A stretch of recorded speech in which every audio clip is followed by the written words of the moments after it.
अल्हम्दुलिल्लाह अल्हम्दुलिल्लाहिल्लज़ी लम यलिद वलम यूलद वलम यकुल लहू कुफुवन अहद। अल्हम्दुलिल्लाहिल्लज़ी लम यत्तखिज़ वलदन वलम यकुल लहू शरीकुन फिल मुल्क वलम यकुल लहू वलिय्युम मिनज़-ज़ुल्लि वकब्बिरहु तकबीरा। अशहदु अल्ला इलाहा इल्लल्लाहु वहदहु ला शरीका लह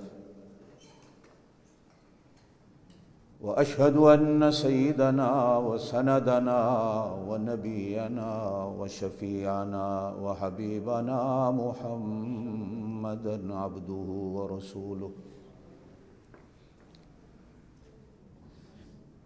सल्लल्लाहु अलैहि व अला आलिहि व अस्हाबिहि व बारक व सल्लम तस्लीमन कसीरन कसीरा। अम्मा बादु अऊज़ु बिल्लाहि मिनश शैतानिर रजीम बिस्मिल्लाहिर रहमानिर रहीम। फसुब्हानल्लाहि हीन तुमसून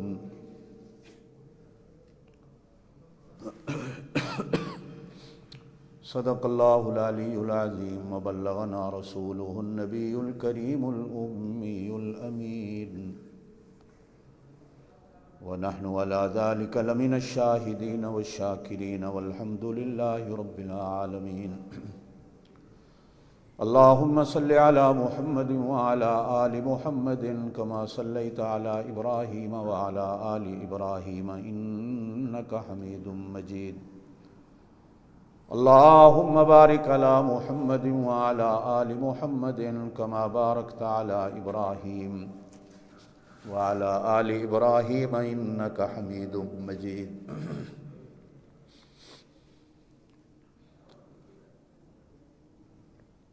1,24,000 या 40,000 जितने भी अम्बिया और रसूल आए, नमाज हर नबी की शरीयत में रही।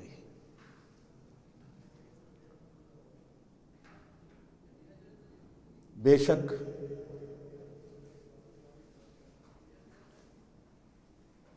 तरीके अलग अलग रहे, नमाज की कैफियत अलग अलग थी और नमाज की कमियात भी अलग अलग थी,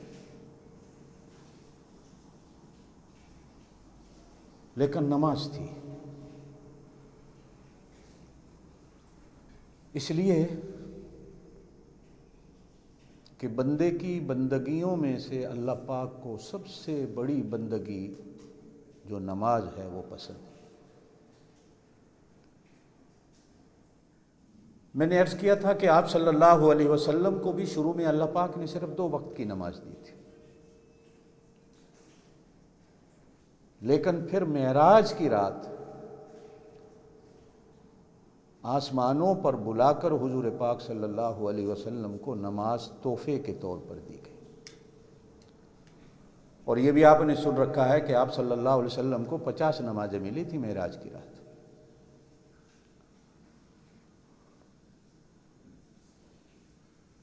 ये तो हज़रत मूसा अलैहिस्सलातु वस्सलाम ने हमारे साथ बड़ी रियायत करवाई कि आप सल्लल्लाहु अलैहि वसल्लम को फिर वापस भेज करके रियायत कराओ रियायत कराओ रियायत कराओ, तो आखिर 9 चक्कर लगवाए तो 45 माफ़ हो गई, तो 5 रह गई। अब फिर उन्होंने कहा कि मेरी उम्मत में सिर्फ 2 नमाजें फ़र्ज थी, वो नहीं पढ़ती, तो आपकी उम्मत 5 कहाँ पढ़ेगी? अल्लाह से को इसमें भी कमी करे। तो अब आप सल्लल्लाहु अलैहि वसल्लम ने फरमाया मुझे शर्म आती है कहीं ऐसा ना हो कि तोहफे की नाकदरी हो जाए, कि बाकी अल्लाह पाक ने हर हुक्म ज़मीन पर भेजा है, लेकिन नमाज एक ऐसी चीज़ है कि जिसको अल्लाह पाक ने मुझे ऊपर बुला के दिया है। आप सल्लल्लाहु अलैहि वसल्लम यही फरमा रहे थे कि अल्लाह की तरफ से आवाज़ आई कि मेरे महबूब,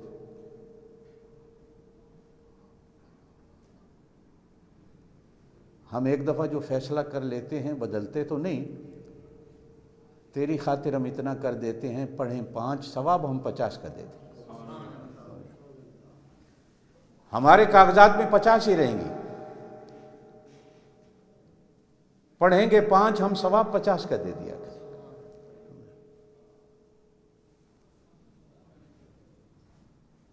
नमाज एक ऐसा अमल है कि जिसमें अल्लाह की सारी मखलूक शामिल है।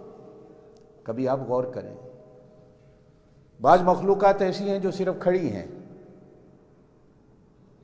वो खड़े हुए भी अल्लाह को याद करते हैं। बाज ऐसे हैं जो 4 पाए वाले चलते रहते हैं, इसी हालत में अल्लाह को याद करते रहे, जैसे हम रकू करते हैं। बाज ऐसे हैं जो ज़मीन पे रेंगने वाले हैं, पैर भी उनके ज़मीन पे हैं, सर भी उनका ज़मीन पे है, बाजू भी उनके ज़मीन पे है, जैसे हम सजदा करते हैं। और बाज ऐसे हैं जो बैठ के अल्लाह को याद कर रहे हैं, वो भी अल्लाह की मखलूक है। कुरान कहता है कि दरख्त भी अल्लाह को याद करते हैं, जानवर भी अल्लाह को याद करते हैं। दुनिया में कोई अल्लाह की ऐसी मखलूक नहीं जो अल्लाह को याद नहीं करती। नमाज के अंदर अल्लाह पाक ने वो सारी मखलूक की आदतें नमाज के अंदर डाल दी, इसको मजमुआ बना दिया। हर मखलूक की इबादत इसके अंदर, हत्ता कि कितने फरिश्ते हैं जो हमेशा खड़े हैं, जो रकू में हैं वो रकू में हैं, जो सजदे में हैं वो सजदे में हैं, जो तशहुद में बैठे हैं वो तशहुद में। तो फरिश्तों की वो इबादत का भी अल्लाह पाक ने मजमुआ नमाज में रखा है।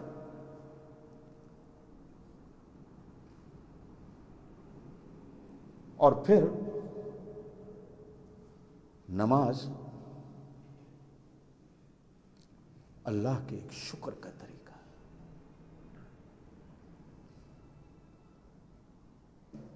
और नमाज बंदे को अदल और इंसाफ सिखाती है कि जब हम अल्लाह के साथ अदल और इंसाफ करेंगे तो अल्लाह के बंदों के साथ भी अदल और इंसाफ करें। नमाज भी तो एक अदल और इंसाफ। एक बंदा आया, उसने नमाज पढ़ी, आप सल्लल्लाहु अलैहि वसल्लम ने देखा जैसे वो मुर्गी दाना चुगती है, उसने चुगा। आप सल्लल्लाहु अलैहि वसल्लम ने फरमाया क्या किया यार? रसूलुल्लाह नमाज पढ़ी। फरमाया दोबारा पढ़ो। उसने दोबारा पढ़ी, फिर ऐसे ही किया। फरमाया ये मुर्गी की तरह दाना चुगना नमाज नहीं, हर एक रुकन को इंसाफ के साथ अदा करना, अदल के साथ अदा करना है। जब नमाज में ही अदल नहीं आएगा तो घर के अंदर या जिंदगी में, दुकान बाजार में हमारे पास अदल व इंसाफ कैसे आएगा? और अदल व इंसाफ से भी आप और मैं पढ़े ना नमाज, तो फजर की नमाज आप आसानी के साथ 5-6 मिनट में 2 सुन्नत 2 फर्ज पढ़ लेंगे। जोहर की नमाज के आपके 10 से 15 मिनट लगेंगे। असर की नमाज आपके 5 मिनट है। मगरिब की नमाज भी आपकी 6-7 मिनट है। ईशा की नमाज आपके 20-25 मिनट लेगी। 24 घंटे की ज़िंदगी में से 1 घंटा है जो हम अल्लाह को देते हैं। जो अल्लाह हमें 24 घंटे की ज़िंदगी देता है, हम उसको 1 घंटा ही नहीं दे सकते। यानी अदल व इंसाफ के साथ भी हम नमाज पढ़ें ना, तो इतना ही वक्त है। और अल्लाह पाक ने, जो मैं बात कर रहा था आप हज़रात के सामने गुज़श्ता 1-2 जुमे से, कि अदल व इंसाफ की ऐसे तकाज़े रखे हैं कि देखें, जो फजर की नमाज है हमारी, पूरी रात हमने अल्लाह की एक नेमत को इस्तेमाल किया है। नींद अल्लाह की नेमत है। नींद अल्लाह पाक के तोहफों में से एक बड़ा तोहफा है।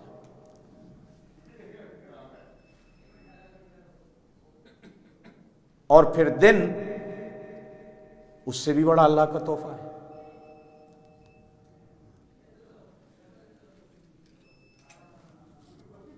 एक अल्लाह के तोहफे को हम इस्तेमाल कर चुके और दूसरा तोहफा हम इस्तेमाल करने निकल रहे हैं। जोहर की नमाज तक हमें अल्लाह ने कितनी नेमतें हमें दी और उन नेमतों को हमने खूब इस्तेमाल किया। फिर जोहर से असर तक का ये थोड़ा सा वक्त है, नमाज भी थोड़ी रखी है। असर से मगरिब तक का थोड़ा सा वक्त है, नमाज भी थोड़ी रखी है। और फिर इशा का वक्त है, पूरी रात का पड़ा हुआ है, तो अल्लाह पाक ने थोड़ी सी रकातें उसमें बढ़ा दी गई कि अल्लाह की नेमतें हैं। एक हदीस में चूँकि मगरिब की बात चल रही थी, आप सल्लल्लाहु अलैहि वसल्लम ने इरशाद फरमाया कि मगरिब की नमाज ये फितरत की नमाज है। जो बंदा मगरिब की नमाज को छोड़ता है या इसमें ताख़ीर करता है, ये गोया फितरत का इनकार करता है। फितरत अल्लाह पाक हर बंदे की घुट्टी में डालता है। फितरत क्या होती है? एक आदत होती है जो सर से लेकर पैरों के नाखून तक इंसान के दिमाग में, जिस्म में अल्लाह पाक की तरफ से डलती है और वो घूमती रहती है। मिसाल के तौर पर आप सल्लल्लाहु अलैहि वसल्लम खुद फरमाते हैं, मैं जब मेराज पे गया तो सिदरतुल मुंतहा पर मेरी मेहमान नवाजी के लिए मुझे 2 प्याले पेश किए गए। एक के अंदर शराब थी, एक के अंदर दूध था, और मुझे कहा गया कि इन दोनों में से जो आपको अच्छा लगे ले लें। तो आप सल्लल्लाहु अलैहि वसल्लम फरमाते हैं, मैंने दूध ले लिया, क्योंकि दूध फितरत की चीज है। ये बचपन से लेकर आखिर तक इंसान के दिमाग में रहती है। शराब फितरत की चीज नहीं कि जिसे आप कहें ये आदत है जो अल्लाह ने डाली है बंदे के दिमाग के अंदर, नहीं, ये पागलपन होता। दूध फितरत में। एक और हदीस में आप सल्लल्लाहु अलैहि वसल्लम ने इरशाद फरमाया, ये नाखूनों का काटना, बगलों का और ज़ेरे नाफ बालों का काटना, सर के बालों का काटना, मूछों को बनाना, दाढ़ी को बनाना, ये फितरत है। ये फितरती चीजें हैं। ये सिर्फ आज से नहीं, हजारों साल से, जब से अल्लाह पाक ने आदम अलैहिस्सलाम को बनाया, ये चीजें आदम अलैहिस्सलाम से चल रही हैं। और जो चीजें पुरानी उम्मतों और कौमों में चल रही हों, वही चीजें फितरत की कहलाई जाती कि जो हमारी बचपन से ताल्लुक रखती, जो हमारी घुट्टी से ताल्लुक रखती, ये फितरत होती है। मगरिब की नमाज को छोड़ना या उसको देर से अदा करना, ये बंदा अपनी फितरत की राह से हट जाता।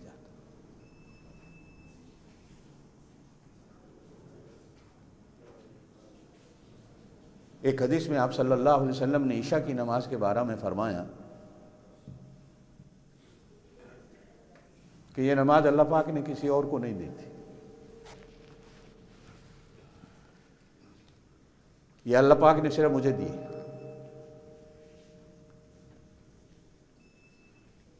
पहले किसी नबी की उम्मत के अंदर ईशा की नमाज नहीं थी। 2 लफ्ज हैं, एक है आशा ऐन की जबर के साथ, एक है ऐन की जेर के साथ ईशा। तवज्जो दीजिएगा मेरी बात पर। अरबी जुबान में रात के खाने को अशा कहा जाता है और रात की नमाज को ईशा कहा जाता है। अरब लोग जब भी किसी को खाने की दावत देते हैं तो पूछा जाता है, दोपहर के खाने को गदा कहा जाता है, जिसको इंग्लिश में लंच कहते हैं, रात के खाने को डिनर कहा जाता है, अरबी के अंदर उसको अशा कहा जाता है। आपके यहां, मेरे यहां भी चलता है, हो सकता है आपने कभी देखो, इशाया दिया फलां बंदे ने फलां बंदे को, जोहराना दिया फलां बंदे ने फलां बंदे को। जोहराना दोपहर का खाना होता है और इशाया रात का खाना कहा जाता है। यह रात का खाना फितरत में है। आप सल्लल्लाहु अलैहि वसल्लम ने एक हदीस में इरशाद फरमाया, भूखे कभी ना सोना, कुछ खाकर सोना। कुछ भी ना मिले तो खजूर का एक दाना भी नसीब हो जाए तो पेट में डाल के सोना।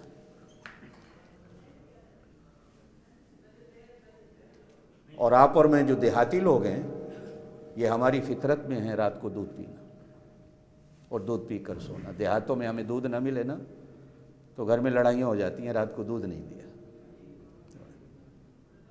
ये फितरत में है चीज़ें, ये आदत अल्लाह पाक ने बचपन से बंदे के दिमाग के अंदर डाली हुई होती। जैसे अशा खाना जरूरी है, इसी तरह ईशा पढ़ना भी जरूरी है। जिस तरह अशा खाना, रात का खाना फितरत में है, इसी तरह ईशा की नमाज भी फितरत में है।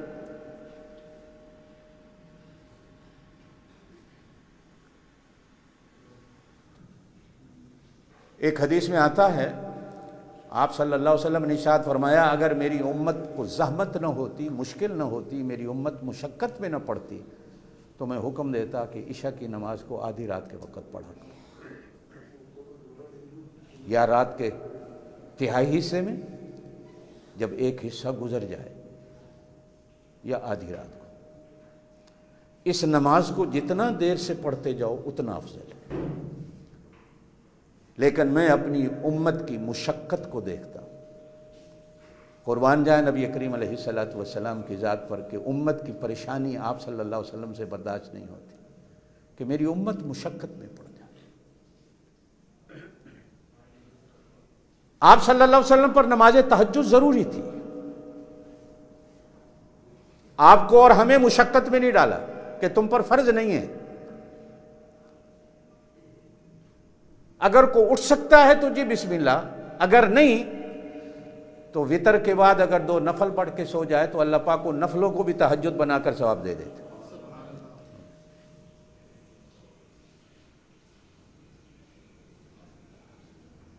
मालूम होता है कि कभी कभी हमारी शरीयत में कोई अफजल अमल हो या उसकी अफजल शक्ल हो तो उम्मत की रियायत करनी चाहिए। आप सल्लल्लाहु अलैहि वसल्लम ने भी उम्मत की रियायत की। आप सल्लल्लाहु अलैहि वसल्लम ने ज़िंदगी में सिर्फ ज़माने नबूवत में एक हज किया। उलमा ने लिखा है, हो सकता है कि ज़माने नबूवत से पहले आपने हज किया हो, लेकिन ज़माने नबूवत का सिर्फ एक हज। और अल्लाह की शान है कि वो हज भी आप सल्लल्लाहु अलैहि वसल्लम की ज़िंदगी के आखिरी सालों में जाके फ़र्ज हुआ। सन 9 हिजरी में मदीने में आपका 9वां साल था और 10वां साल तो पूरा हुआ, 11वें साल के 2-3 महीने बाद आपको मौत आ गई। हज आखिर में जाकर फ़र्ज हुआ। अगर पहले फ़र्ज हो जाता और हुजूर सल्लल्लाहु अलैहि वसल्लम हर साल हज करने जाते तो इस उम्मत पर कितनी मुशक्क़त हो जाती। उम्मत को मुशक्क़त में नहीं डाला। इसी तरह नमाज तरावी की इमामत भी रमज़ान में हुजूर सल्लल्लाहु अलैहि वसल्लम ने सिर्फ 3 रात की है। चौथी रात तशरीफ़ लाए, सहाबा बैठे थे कि अभी नमाज तरावी होगी। हुजूर ने फरमाया मुझे डर लग रहा है कहीं तुम्हारे ऊपर फ़र्ज ना हो जाए। बस जो होनी थी वो हो गई। आज के बाद अपनी अपनी पढ़ लिया करो। बाकायदा तरावी की नमाज का इजरा हज़रत फ़ारूक आज़म रज़ी अल्लाह तआला अन्हु के ज़माने खिलाफत में हुआ है, जो 20 रकात का है, जो हम बाजमात पढ़ते हैं। आप सल्लल्लाहु अलैहि वसल्लम ने हमेशा उम्मत की रियायत की।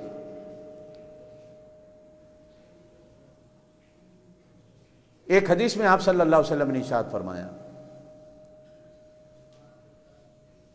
कि नए चांद की तीसरी रात का जितना वक्त होता है,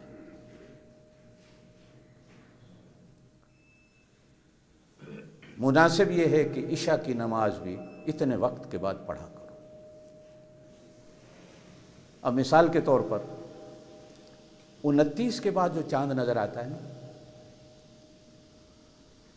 वो आसमान पर ज़्यादा से ज़्यादा 40 मिनट तक, 35-40 मिनट तक रहता है।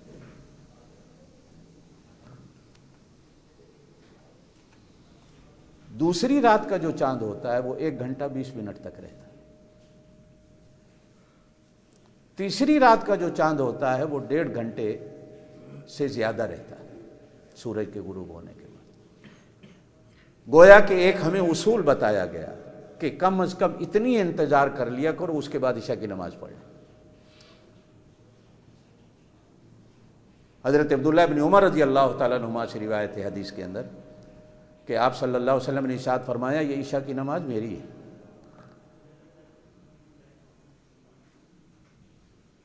ये मेरी है। ईशा की नमाज में वितर की 3 रकात होती है।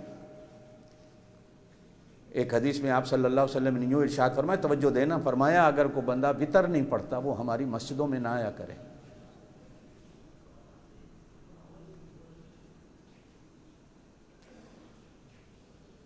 और अगर उसको फ़र्ज छोड़ देता ईशा का तो उसका क्या होगा? यानी वितर वाजिब जो होता है ये फ़र्ज से छोटा होता है, फ़र्ज बड़ा होता है। अगर वाजिब के लिए इतना बड़ा हुक्म है कि वो हमारी मस्जिदों में ना आए, जो वितर की नमाज को छोड़ता है, ईशा की नमाज का क्या होगा?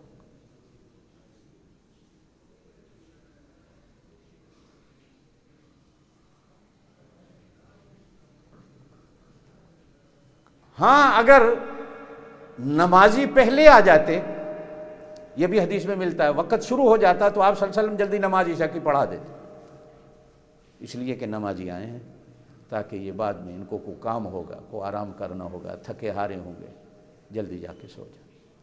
लेकिन अगर किसी दिन नमाजी देर से आए तो आप सल्लल्लाहु अलैहि वसल्लम ने ईशा की नमाज को भी देर से करा दिया।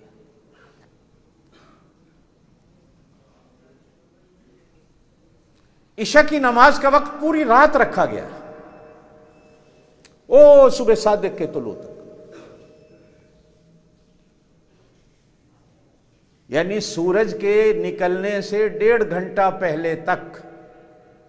जब भी सूरज निकलता हो आप घड़ी का हिसाब लगा लें, 1.5 घंटा पहले तक ईशा की नमाज का वक्त है। यह वाहिद नमाज है जिसका इतना वक्त दिया गया। फजर की नमाज का वक्त सूरज निकला खत्म, जोहर की नमाज का वक्त आपका साया डबल हो गया खत्म, सूरज गुरूब होने लगा, असर की नमाज का वक्त खत्म, मगरिब की नमाज 1 घंटा 10 मिनट, 1 घंटा 15 मिनट, सूरज के गुरूब होने के बाद सितारे छा गए, मगरिब की नमाज का वक्त खत्म हो गया। ईशा की नमाज का वक्त शुरू हुआ, सारी रात चलता रहा। अब अल्लाह पाक ने बंदे को इतनी रियायत दी हो, और वो कितना बदबख्त है जो अल्लाह की इस रियायत से फायदा ना उठाए और जाकर बिस्तर पर ऐसे ही सो जाए और ईशा की नमाज को छोड़। और फिर हुजूर सल्लल्लाहु अलैहि वसल्लम फरमाएं ये मेरी नमाज है और सिर्फ मेरी उम्मत को दी गई है, फिर बंदा उस नमाज को छोड़े।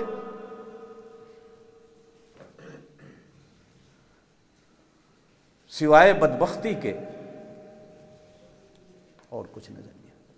एक हदीस में आप सल्लल्लाहु अलैहि वसल्लम ने इरशाद फरमाया, तवज्जो दीजिएगा, जो बंदा जानबूझकर नमाज छोड़ता है,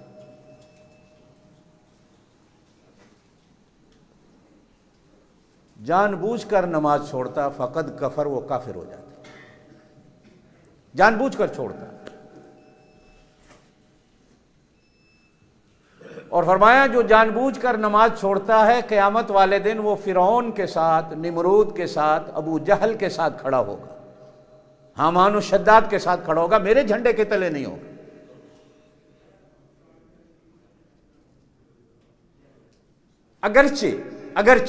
अगरचे बाज़ उलमा ने कहा कि ये हदीसें वईद के लिए हैं, डराने के लिए हैं, सख्ती के लिए हैं। बाज़ उलमा ने कहा काफिर उस वक़्त होगा जब वो नमाज का मुनकिर हो जाए, नमाज का मजाक उड़ाने लग जाए। इससे काफिर तो नहीं होगा लेकिन गुनहगार जरूर हो जाए, गुनहगार जरूर हो जाए। अल्लाह पाक ने आजकल, रात कितनी लंबी है, 7:02 से ईशा का वक्त शुरू होता है और आप ले जाएं 5:30 तक, बल्कि 5:30 से भी आगे ले जाएं 5:45 तक, ये कितने घंटे बन जाते हैं जो आपको ईशा की नमाज का वक्त मिलता है।